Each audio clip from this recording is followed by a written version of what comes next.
11th class के सभी विद्यार्थियों को सुप्रभात।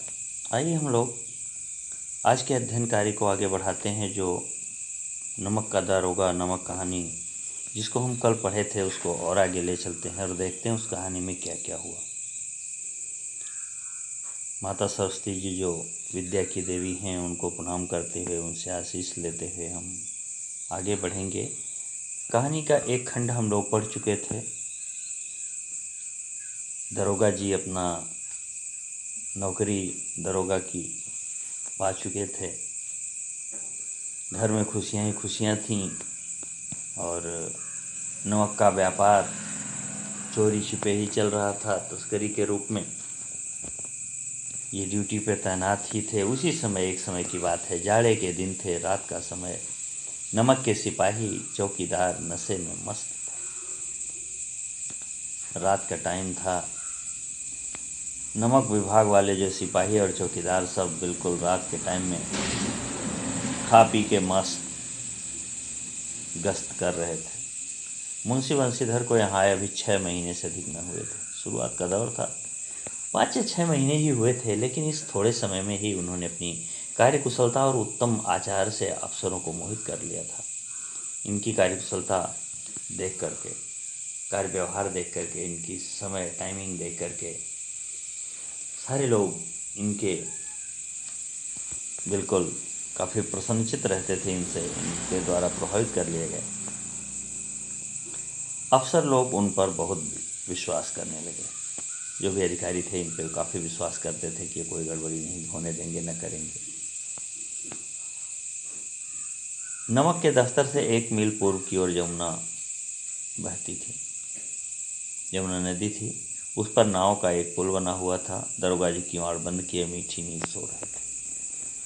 सिपाही गश्त कर ही रहे हैं, दरोगा जी अपना मीठी नींद सो रहे हैं। अच्छे से आंख लगी भी नहीं हुई है और अच्छे से जाग भी नहीं रहे हैं। किवाड़ बंद किए हुए हैं।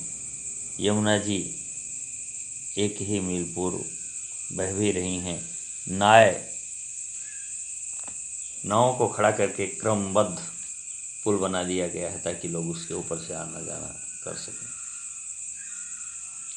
अचानक इनकी आँख खुल गई तो नदी के प्रवाह की जगह गाड़ियों की गड़गड़ाहट, मल्लाहों का कोलाहल सुनाई दिया। उठ बैठे। भाई अभी तक केवल पानी का उछलना, पानी का बहना, उसी की आवाज़ आती थी और अभी अभी गाड़ियों के पहियों की आवाज़ आने लगी। मल्लाहों के द्वारा जो चप्पू चलाया जाता है उन सब की आवाज़ें आने लगी। तो उन कोलाहलों ने इनकी आँख खोल दी। उठ के बैठ गए दरोगा जी। इतनी रात गए गाड़ियाँ क्यों नदी के पार जाती हैं, यह प्रश्न इनके मन में उठा। दिन में क्यों नहीं गई, क्या लदा हुआ होगा। अवश्य कुछ न कुछ गोलमाल है, कुछ न कुछ गड़बड़ है। गोलमाल है माने गड़बड़ है। ये सही चीज़ तो नहीं लाद के लेके जा रहे होंगे। तर्क ने भ्रम को पुष्ट किया। जो इनको शंका हुई थी, जब इन्होंने तर्क किया कि दिन में क्यों नहीं, रात में क्यों जा रही हैं, तो ये इन्हें कंफर्म हुआ कि निश्चित कोई गड़बड़ी है। वर्दी पहन लिए। सोते समय वर्दी निकाल के रखे रहे होंगे। तमंचा जेब में रखा और अपना रिवॉल्वर ले लिया और बात की बात में घोड़ा बढ़ाए हुए पुल पर आ पहुँचे। और तुरंत के तुरंत, बात की बात मतलब सोचते सोचते ही बिल्कुल बहुत जल्दी और तेज़ी में घोड़े पे सवार हुए पुल तक आ गए। गाड़ियों की लंबी कतार पुल के पार जाती देखी। गाड़ियों की एक लंबी सी लाइन पुल के उस पार जाती हुई दिखाई दी। डांट कर पूछा, किसकी गाड़ियाँ हैं। जब इन्होंने डांटा, पूछने के लिए थोड़ी देर तक सन्नाटा रहा। सारे लोग चुप। कौन बताए किसकी गाड़ियाँ हैं। आदमियों। थोड़ी देर तक सन्नाटा रहा। आदमियों में कुछ कानाफूसी हुई। एक दूसरे से लोग बातचीत करने लगे, क्या बताया जाए, क्या ना बताया जाए। तब आगे वाले ने कहा, पंडित अलोपीदीन की। दरोगा जी बोले, कौन पंडित अलोपीदीन। तो जवाब आया, दातागंज के। चलो अलोपीदीन का परिचय हो गया यहाँ। मुंशी बंशीधर चौंके। पंडित अलोपीदीन। मुंशी बंशीधर को भी एक बार खटका हुआ कि अरे इतने बड़े आदमी, उनकी इतनी गाड़ियाँ हैं, इतने बड़े आदमी की बात है तो क्या किया जाए। पंडित अलोपीदीन इस इलाके के सबसे प्रतिष्ठित जमींदार थे। लाखों रुपए का लेन देन करते थे। इधर छोटे से बड़े कौन ऐसे थे जो उनके ऋणी न हो।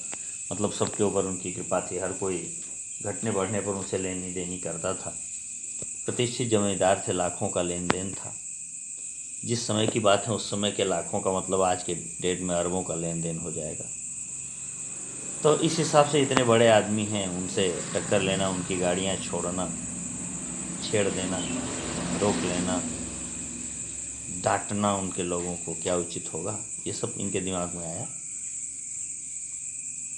व्यापार भी बड़ा लंबा चौड़ा था, बड़े चलते पुरजे आदमी थे। अंग्रेज अफसर उनके इलाके में शिकार खेलने आते और उनके मेहमान होते। 12 मास सदाबहार चलता था। अंग्रेज अफसर आते, उनके मेहमान होते। 12 मास जो है फ्री का सबको खाना मिलता रहता। ऐसे थे पंडित अलोपी दीन जी। तो ऐसे पंडित अलोपी दीन जी की गाड़ियां हैं रोकने के लिए, सामने हैं। मुंशी ने पूछा, गाड़ियां कहाँ जाएंगी? उत्तर मिला, कानपुर जाएंगी। लेकिन इस प्रश्न पर कि इनमें क्या है, सन्नाटा छा गया। कोई नहीं बोला कि क्या है इसमें रखा हुआ। दरोगा साहब का संदेह और भी बढ़ा। कुछ देर तक उत्तर की बाट देखकर वह जोर से बोले, क्या तुम गूंगे हो गए हो? हम पूछते हैं इनमें क्या लगा है। जब इन्होंने डांटा तो उसका प्रभाव पड़ा। जब इस बार भी कोई उत्तर न मिला तो उन्होंने घोड़े को एक गाड़ी से मिलाकर बोरे को टटोला।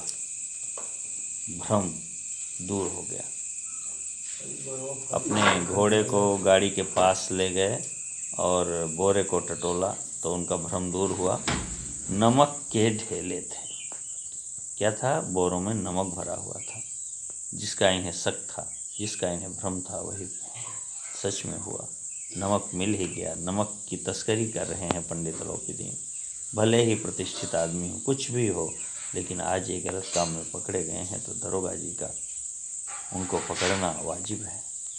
और अगर ऐसे छोड़ दिया गया केवल बड़े आदमी होने के नाते, ये हमारे लिए गलत है, क्योंकि मैं ड्यूटी पे हूँ। इन सब बातों को लेकर के दरोगा जी परेशान। कहानी का और बाकी भाग कल के वीडियो में।